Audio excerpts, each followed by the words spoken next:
રાંદેસર અકસ્માત પછી ગાંધીનગર પોલીસે ચેકિંગ હાથ ધર્યું છે। અકસ્માત બાદ ગાંધીનગર પોલીસની ડ્રાઈવ। ગાંધીનગરના મુખ્ય રસ્તાઓ પર પોલીસની ડ્રાઈવ। બ્લેક ફિલ્મ, હેલ્મેટ સહિતના નિયમોનું પાલન માટે આ ડ્રાઈવ છે। 4 રોડ, સરગાસણ સહિતના મુખ્ય પોઈન્ટ પર પોલીસની ડ્રાઈવ શરૂ થઈ છે। જે અકસ્માતની ઘટના સામે આવીને ત્યારબાદ આપ જુઓ, પોલીસની ડ્રાઈવ શરૂ થઈ છે।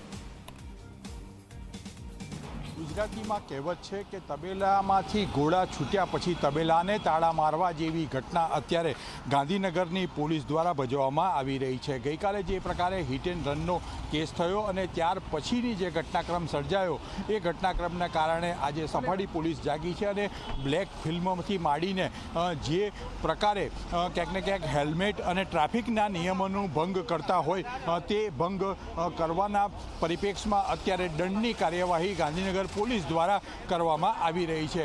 આ પ્રકારે આ કાર્યવાહી કરવામાં સીધી રીતે આવે છે અને ક્યાંક ને ક્યાંક જોવા જઈએ તો જે પ્રકારે ગઈકાલે 2 નિર્દોષ લોકોના મૃત્યુ થયા તેમાં હવે ક્યાંક પોલીસ પોતાની ભૂમિકા ભજવી રહી છે એ પ્રકારનું એસ્ટાબ્લિશ કરવાનો પ્રયત્ન છે। પોલીસની પણ કોઈ એ નથી, કારણ કે ઉપરથી આદેશ આવ્યો છે કે પોલીસ કાર્યવાહી કરે છે એ પ્રકારે પ્રસ્થાપિત કરવું છે અને તેના જ કારણે અત્યારે ગાંધીનગરના સર્કલો ઉપર આ પ્રકારે ક્યાંક ને ક્યાંક કામગીરી કરવામાં આવી રહી છે। જે લોકોને ગાડીમાં બ્લેક ફિલ્મ છે કે ટ્રાફિકના નિયમોનો ભંગ છે એ તમામ સામે અત્યારે રોકીને દંડ કરવાની કામગીરી કરવામાં આવી રહી છે। ભલે પોલીસે મોડી કરી હોય પણ આ કામગીરી પોલીસ નિયમિતતાથી કરે તો ગાંધીનગરની જનતા અને ગુજરાતની જનતાને કાયદાનું ભાન થશે અને કાયદાનું નિયમનું પાલન પણ કરતી બની શકે।